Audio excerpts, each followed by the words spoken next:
Hello friends, welcome back to my channel. আজ আবারও একটা নতুন ভিডিও নিয়ে তোমাদের কাছে এসেছি। তবে আজকে ওয়েট মেশিন নিয়ে আসিনি, আজকে নিয়ে এসেছি সিলিং মেশিন, যেটা রিপেয়ারিং আজকে তোমাদেরকে দেখাবো। এই হচ্ছে সোনাটা ব্র্যান্ডের সিলিং মেশিন, যেটা পুরো ডেড হয়ে আছে। মেশিনটা কোনো রেসপন্স করছে না। এই মেশিনটারই রিপেয়ারিং আজকে তোমাদেরকে দেখাবো। আমার এই চ্যানেলে আজকে প্রথম আমি এরকম টাইপের ভিডিও নিয়ে এসেছি।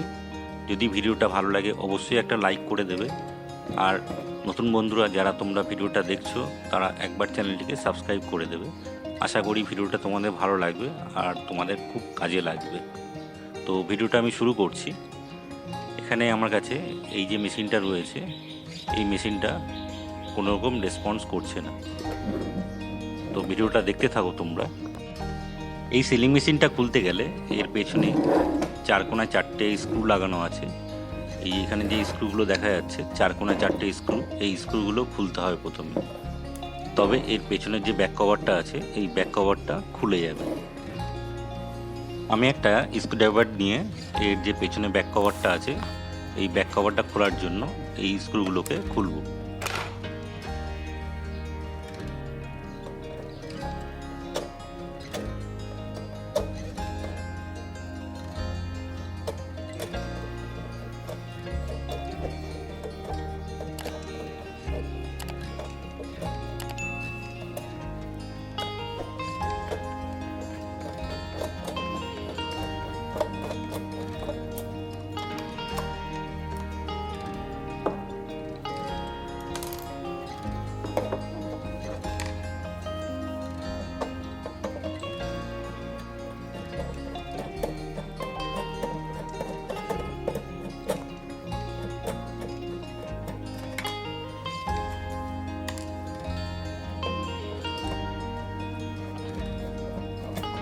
আমার এখানে মেশিনের ব্যাক পোর্শনটা খোলা হয়ে গেছে।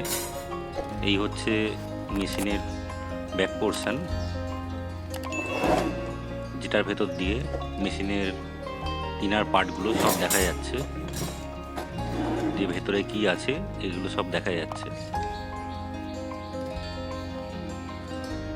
দেখতেই পাচ্ছো বন্ধুরা তোমরা সবাই যে এর ভেতরে কি রয়েছে।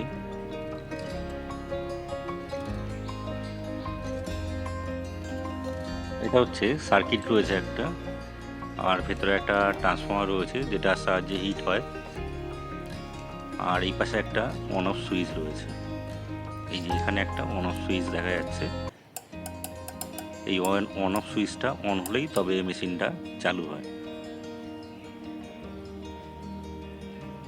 এখানে যখন উপরের পোর্শনটা চাপ দেওয়া হয় তখন এই যে পাতটা লেগে আছে এই পাতটা সুইচটাকে অন করে দেয়, আর তখন মেশিনটা চালু হয়ে যায়। কিন্তু এখানে যে পাতটা রয়েছে এটা সুইচটাকে প্রেস করছে না, যার জন্য মেশিনটা অন হচ্ছে না। এখানে এই সুইচটা এই পাতটা দিয়ে অন করা হচ্ছে।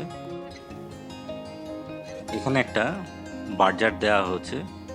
যখন মেশিনটা অন হবে এখানে বিপ সাউন্ড দেবে, তবেই বোঝা যাবে যে সিলটা ঠিকমতো হচ্ছে কিনা বা মেশিনটা চালু রয়েছে কিনা।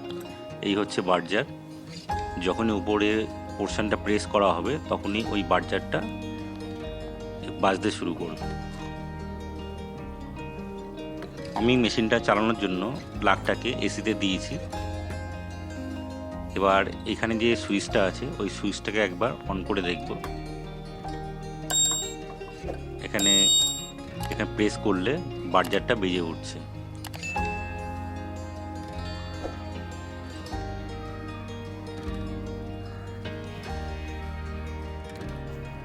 এখানে যে মেশিনের মধ্যে পাতটা রয়েছে যেটা অন অফ সুইচটাকে অন করবে, এই পাতটাকে ঠিক করতে গেলে এখানে একটা প্লাস নিতে হবে, যেটার সাহায্যে ওই পাতটাকে একটুখানি বেঁকিয়ে দিতে হবে যাতে সুইচের সঙ্গে এর টাচ হয়।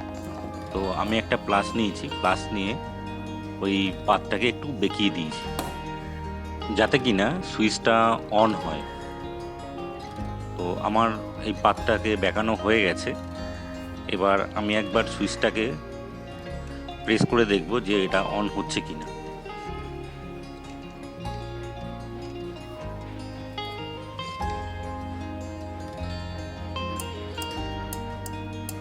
এখানে তোমরা সুইচের আওয়াজটা শুনতে পাচ্ছ, যে সুইচ অন হলে যে আওয়াজটা হয় সেই আওয়াজটা হচ্ছে।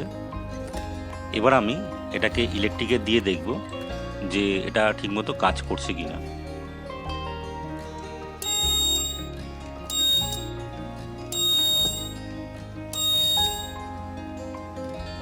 এটা খুব সুন্দরভাবে কাজ করছে, যেটা আগে হচ্ছিল না, এখন সুন্দরভাবে এটা কাজ করছে। এখন মেশিনটা চালু হয়ে যাচ্ছে। আমার মেশিনটা পুরো সেটিং করা হয়ে গেছে। এবার আমি একবার ফাইনাল মেশিনটাকে চালু করে দেখব। এখানে মেশিনটা সুন্দরভাবে কাজ করছে। বন্ধুরা, তোমরা দেখতেই পারছো যে মেশিনটা খুব ভালোভাবে কাজ করছে, যেটা করছিল না, পুরো ডেড হয়েছিল। এই ছিল মেশিনের রিপেয়ারিং, যা আজকে তোমাদেরকে শেয়ার করলাম। আশা করি ভিডিওটা তোমাদের ভালো লেগেছে। যদি ভিডিওটা ভালো লাগে তবে একটা লাইক ও শেয়ার করে দিও। আর নতুন বন্ধুদের কাছে অনুরোধ, তোমরা চ্যানেলটিকে খুবই তাড়াতাড়ি সাবস্ক্রাইব করে নাও, কারণ আগামী দিনে আরও নতুন নতুন ভিডিও নিয়ে তোমাদের কাছে আসব। আশা করি ভিডিওগুলো তোমাদের খুবই ভালো লাগবে ও উপকারে লাগবে।